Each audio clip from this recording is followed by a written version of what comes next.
विषयावर मनोज जरांगे पाटलांच्या मागे कुणाचा हात आहे या अगोदर या विषयावर आता बोलावं लागणार आहे की भुजबळांच्या मागे कुणाचा हात आहे आणि तो ज्यांचा कुणाचा हात आहे तो हात आधीच जरांगेंनी ओळखलाय आणि म्हणूनच पकड ढिली करत नाहीयेत का? राज्यात मराठा आरक्षणाचा तिढा कायम असताना आता पुन्हा एक नवीन वादळ महाराष्ट्रावर घोंगावताना दिसतंय। मराठा समाजाला सरसकट आरक्षण देण्याच्या मागणीने जोर धरल्यानंतर राज्य सरकारने मराठवाड्यात कुणबी नोंदी शोधण्याचा निवृत्त न्यायमूर्ती संदीप शिंदे समितीच्या कार्यकक्षेचा विस्तार केला। ही समिती आता राज्यभर कुणबी नोंदी शोधून प्रमाणपत्र देणार आहे। अनेक ठिकाणी सरसकट जात प्रमाणपत्र देण्याची सुरुवात देखील झाली। मात्र यावर अन्न आणि नागरी पुरवठा मंत्री छगन भुजबळ यांनी आक्रमक भूमिका घेऊन याला विरोध केला। या विरुद्ध भुजबळ ओबीसी नेत्यांसह समाजाची मोड बांधत असले तरी त्यांच्या मदतीसाठी एक अदृश्य शक्ती काम करत असल्याची चर्चा आहे आणि ती अदृश्य शक्ती देवेंद्र फडणवीस तर नाहीत ना असा प्रश्न आहे।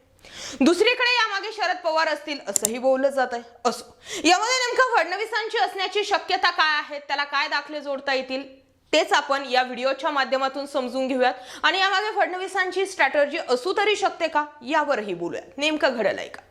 जास्त गुंतागुंतीत न अडकता आपण पहिली एक गोष्ट समजून घेऊयात। मराठा आंदोलकांच्या दृष्टीने आता सध्या त्यांच्या आरक्षणाच्या वाटेतील दोन मोठे अडथळे दिसतात। पहिला अडथळा छगन भुजबळ।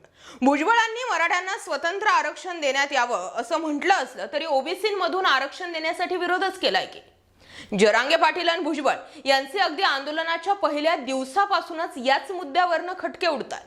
दुसरा अडथळा म्हणजे उपमुख्यमंत्री देवेंद्र फडणवीस। त्याला कारण ठरलं मराठा आंदोलकांवर झालेला लाठीचार्ज आणि प्रशासनामध्ये त्यांनी प्रशासनाची बाजू घेतली। आणि दुसरा मुद्दा सगळ्यात हायलाइट झाला तो म्हणजे फडणवीसांनी आंदोलनाकडे सोयीस्कर पद्धतीने केलेलं दुर्लक्ष।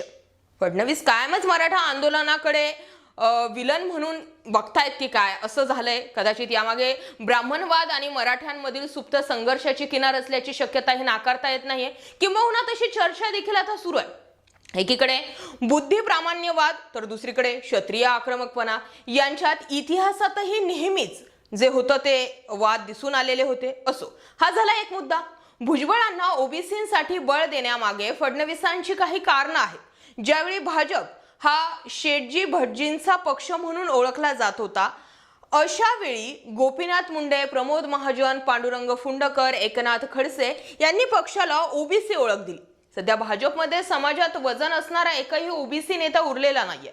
भाजपमधून फडणवीस यांनी एक नेत्याला सोयीस्करपणे बाजूला केल्याचा आरोप त्यांच्यावर नेहमीच होत राहिला। त्यामुळे आता भुजबळांना आणि बऱ्यानं ओबीसी समाजाला पाठबळ देणं फडणवीसांना महत्त्वाचं वाटतंय। एकीकडे मराठा आंदोलकांकडे पाठ फिरवणारे फडणवीस ओबीसी समाजाच्या शिष्टमंडळाला मात्र वेळ काढून अवश्य भेट देतात। ओबीसींच्या आरक्षणाला धक्का न लावता मराठ्यांना आरक्षण देण्यात येईल असा शब्दही देतात। मग यामागे फडणवीसांची मोठी राजकीय खिळी असल्याचं सुद्धा आता बोललं जातं। दुसरा मुद्दा म्हणजे माजी आमदार प्रकाश शेंडगे यांच्यासह ओबीसी समाजाच्या काही नेत्यांनी मंगळवारी देवेंद्र फडणवीस यांची भेट घेतली होती। त्यावेळी ओबीसी आरक्षणाला धक्का न लावता मराठ्यांना आरक्षणाचा शब्द फडणवीस यांनी दिला होता। राज्यात जातनिहाय जनगणना करण्याबाबतही त्यांच्यासोबत चर्चा झालेली होती।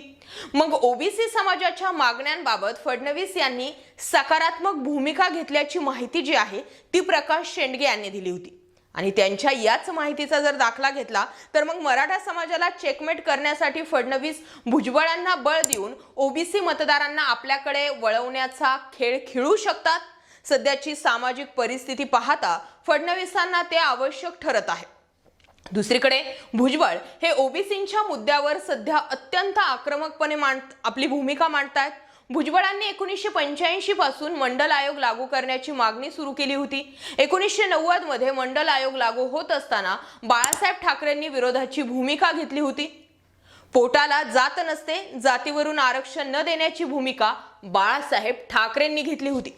शिवसेनेचा विरोध असतानाही भुजबळांनी जातीय आरक्षणाचं समर्थनच केलं होतं। शिवसेनेनं मंडल आयोगाला विरोध केल्यानंतर भुजबळांनी पक्षातून बाहेर पडण्याचा निर्णयच घेतला। हा खूप महत्त्वाचा पॉइंट आहे। आता पुन्हा तेच भुजबळ संपूर्ण बळानिशी ओबीसींच्या मागे उभे आहेत। त्यांना आता या लढाईत फडणवीसांची मदत देखील मिळते। ओबीसींसाठी स्वतःच्या सरकारला घरचा आहेर देणारे छगन भुजबळ करो या मरोचा नारा देत आहेत। ओबीसी समाजामध्ये सत्ता बदलाची ताकद असल्याचं भुजबळ उघड उघड बोलतायत आणि त्यामुळे भविष्यातील राजकारणाची नांदी आता मराठा विरुद्ध ओबीसी अशा आरक्षणाभोवतीच फिरणार असं चित्र उभं राहतंय. एकंदरीतच काय, भुजबळांचं स्टेटमेंट आणि जरांगेंची मागणी या दोन गोष्टी जर बघितल्या तर ओबीसी विरुद्ध मराठा असा संघर्ष पेटतोय आणि यामध्येच राजकीय पोळी भाजली जाते. भुजबळांना आरक्षणाचा भीती तर म्हणजे मराठा समाज जर ओबीसी मध्ये आला तर कोणाला म्हणजे मुलं म्हणतायत, तरुण म्हणतायत की शिक्षणासाठी आम्हाला आरक्षण हवंय. भुजबळांना वेगळ्याच गोष्टीचं टेन्शन आहे की जर मराठा समाज जर ओबीसी मध्ये आला तर त्यांना राजकीय आरक्षण सुद्धा प्राप्त होतंय आणि याच गोष्टीचं टेन्शन भुजबळ घेऊन बसले. असो, या अगोदर सुद्धा ओबीसी समाजाला महत्वाचे नेते जे होते ते लाभलेले होते आणि त्याची सुरुवात जी होती ती गोपीनाथ मुंडेंपासून झालेली होती. आता गोपीनाथ मुंडे कुठे आणि छगन भुजबळ कुठे, दोघांचं तसा ताळमेळ किंवा कंपॅरिझन होऊही शकत नाही.